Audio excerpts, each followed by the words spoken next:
তো বন্ধুরা, secret ভার্সের episode 5-এ তোমাদের স্বাগত।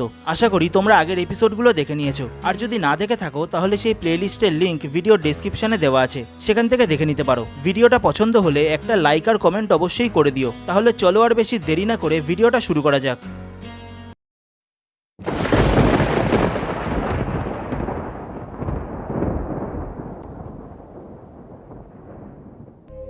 এপিসোডের শুরুতেই আমরা দেখি ডক্টর স্ট্রেঞ্জ মারা যাওয়ার পর সবাই ওর জন্য শোক পালন করছে। সমস্ত রাজ্যের ব্যারন আর থর কর্পসের সমস্ত থরেরা সবাই এসেছে ওকে শ্রদ্ধা জানানোর জন্য, কারণ কেউই সেখানে জানে না যে আসলে ডক্টর ডুমই ওকে মেরে ফেলেছে। ওখানে মলিকিউল ম্যানের পাশে ওরও একটা মূর্তি তৈরি করা হয়েছে, আর সেখানে উপস্থিত সবাই ওর সামনে শ্রদ্ধা জানায়। তখন ফ্র্যাঙ্কলিন ওর মূর্তির দিকে তাকিয়ে বলে, মিস্টার স্ট্রেঞ্জ, আমি আপনাকে অনেকটাই পছন্দ করতাম। আপনি এভাবে মারা যাবেন আমি ভাবতেও পারিনি, কিন্তু আমি কথা দিচ্ছি আপনাকে যে মেরেছে তার থেকে আমি বদলা নেবই। তারপরেই দেখা যায় ডক্টর ডুম রাতের বেলা স্ট্রেঞ্জের মূর্তির সামনে আসে আর দেখে সেখানে ওর মেয়ে ভ্যালেরিয়া একা একা বসে আছে। ডক্টর স্ট্রেঞ্জ মারা যাবার জন্য ওর সব থেকে বেশি কষ্ট হচ্ছিল, কারণ ও মনে করছে স্ট্রেঞ্জ ওর জন্যই মারা গেছে। যদিও স্ট্রেঞ্জকে সেই শিপটার ব্যাপারে না বলতো তাহলে এসব কিছুই হতো না। তখন ভ্যালেরিয়া ডুমকে বলে, এই দুদিনের মধ্যে কি থেকে কি হয়ে গেল, শুধুমাত্র আমার জন্যই সে আজকে মারা গেছে। এই শুনে ডক্টর ডুম বলে, তুমি নিজেকে দোষ দিও না, সবকিছু আমার ওপরেই ছেড়ে দাও, আমি ওর প্রতিশোধ নেবই। যেদিনকে ওদের হাতের মুঠোয় পাবো সেদিনকেই ওরা শেষ।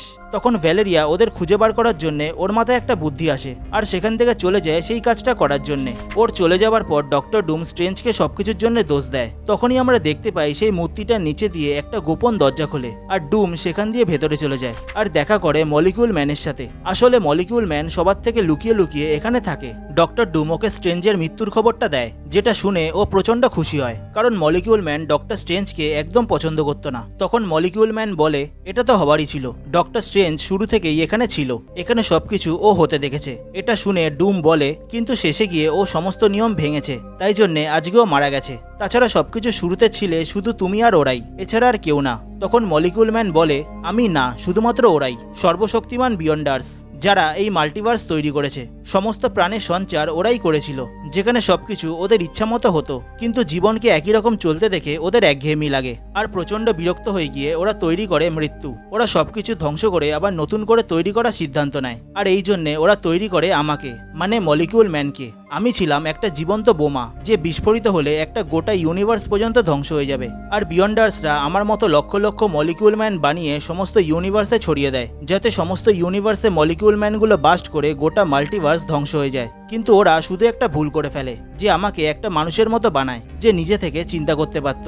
আর আমি বিয়ন্ডার্সদের সমস্ত প্ল্যান জানতাম, তাই আমি ঠিক করি আমি তোমাকে ওদের সমস্ত প্ল্যান জানাবো, কারণ একমাত্র তুমিই পারতে এই সবকিছুর একটা ফয়সলা করতে। তখনই আমরা দেখতে পাই প্রথম ইনকারশন শুরু কি করে হয়েছিল, আর ডুম নিজের ব্যাটেল ওয়ার্ল্ড কিভাবে তৈরি করে। দেখা যায় ডক্টর ডুম একটা প্ল্যান বানায় আর নিজেদের একটা টিম তৈরি করে সমস্ত ইউনিভার্সের মলিকিউল ম্যানদের মারতে শুরু করে, যাতে ওরা বিস্ফোরিত হয়ে কোনো ইউনিভার্সকে ধ্বংস করতে না পারে। কিন্তু অ্যাক্সিডেন্টলি একটা মলিকিউল ম্যান বাস্ট করে একটা ইউনিভার্স ধ্বংস হয়ে যায়। তখনই শুরু হয় প্রথম ইনকারশন, যেটার পর চেন রিয়াকশনের মতো একটার পর একটা ইউনিভার্স ধ্বংস হতে শুরু করে। তাই জন্য এরপর ডক্টর ডুম অন্য আরেকটা প্ল্যান বানায়, যেখানে ওরা অনেকগুলো মলিকিউল ম্যানকে এক জায়গায় করে একটা বিশাল বড় বোমা তৈরি করে বিয়ন্ডার্সদের মারার জন্য।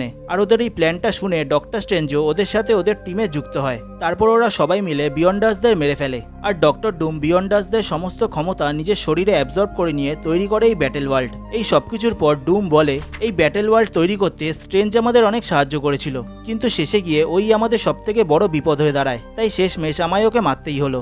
এই শুনে মলিকিউল ম্যান বলে, তুমি অনেক কষ্ট করে এই জায়গাটা বানিয়েছো, তাই এটাকে বাঁচাতে তোমার যা করতে হয় তাই করো।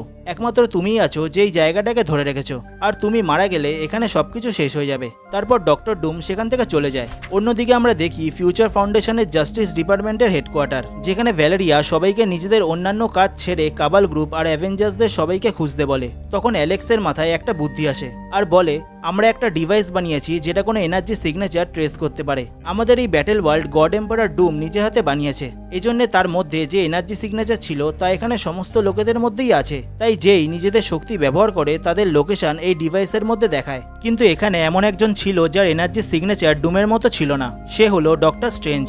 একমাত্র তারই এনার্জি সবার থেকে আলাদা ছিল, এজন্যই সে যখন নিজের শক্তি ব্যবহার করত সেটা আলাদা করে আইডেন্টিফাই করা যেত।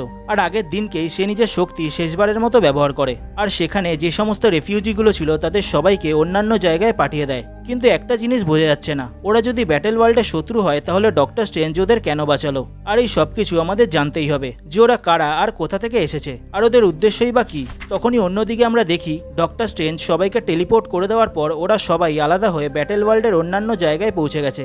যেমন জেন ফস্টারের থর চলে আসে ডুমগার্ডে, ব্ল্যাক প্যান্থার আর নেমোর পৌঁছে যায় ইজিপসিয়ায়, ক্যাপ্টেন মার্ভেল এসে পড়ে বার সিনিস্টারের রাজ্যে, আর ব্ল্যাক সোয়ান পৌঁছে যায় ডুমস্ট্যাটে মানে ডক্টর ডুমের মহলে। অন্যদিকে থ্যানোস দেখে ও একটা আলাদাই জায়গায় পৌঁছে গেছে যেখানে চারিদিকে বড় বড় মূর্তি রয়েছে আর গোটা জায়গাটা একটা উঁচু পাঁচিল দিয়ে ঘেরা।